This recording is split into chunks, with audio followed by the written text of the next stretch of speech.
Hello friends, welcome to my YouTube channel and welcome to Pandas tutorial. So last tutorial video we have seen about reading my Excel file or Excel SX file, Excel sheet. We have seen how to read my particular sheet, and I know many of you have doubt like if we can able to uh, read multiple sheets at a time. Yes, we can do, but not over here in Pandas, only one at a time.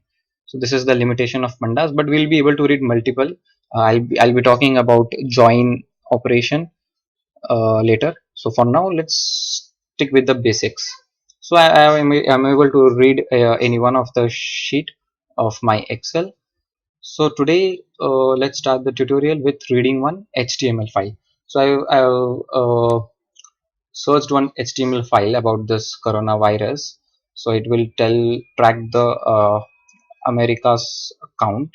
Over here, if we see, there is this graph and many more details, and there is this table which I'm able to find of all the cities of America and the cases and the deaths count. So I'm trying to read this particular HTML file into my Pandas. So what I have done is I have created one variable. If you want, you can. If you don't need to. Just write pd dot read underscore html. You'll be able to find this particular function. Just press tab. Yeah, there is this read underscore html. Okay. Next, I have given the link of that particular html into this single quotes. Now, when I execute this, okay, it will take some time to load the data. See, I'm able to see the tables data or the tabular data of the HTML into this pandas. So this is the limitation of pandas, I can say, where it will only give us the tabular data of this HTML, not all the data. If there is any image, graph, or the paragraphs written, multiple, anything, videos, images, it won't give me all this data. It will only give me the data that is in the tabular format like this. So this is the limitation. We'll be able to find or read all the data later, image and all. But in pandas, we will, or in this function read underscore html, it will only read html files. I'm sorry, it will only read the tabular data of the html file. So over here we are able to find that it is reading my all the tabular data, all the city names of America and the cases and deaths.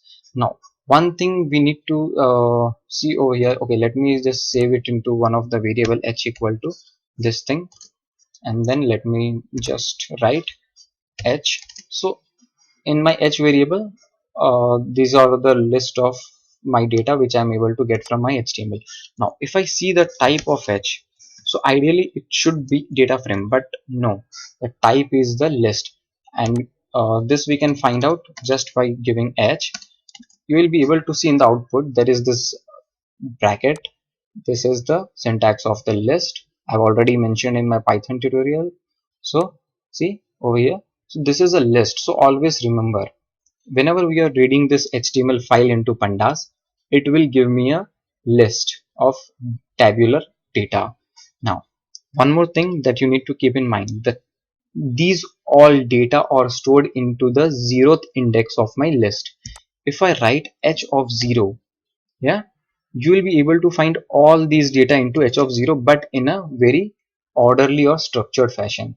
So you have to remember one thing: whenever we are reading this HTML file, by default it will go into my list. Now in my list, it will only, all these data are stored into my 0th index. Suppose if there are multiple tables, this is one table, and then we have table for India, like there are 3 to 4 tables, then for one table it will store all the data of that particular table or that one table into one index only. For this, there is only one table present inside my HTML.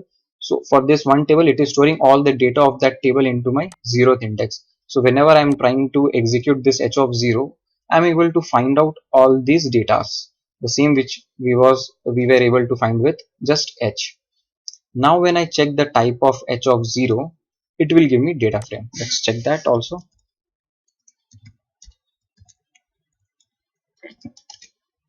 See, this is a data frame type of format.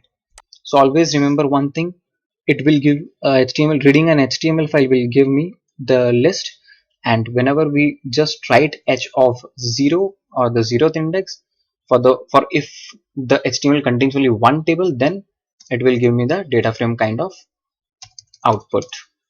Okay, now we are able to perform any of the operation here, like head of, I just want 5 rows from the top, I am able to perform all these kind of things from here.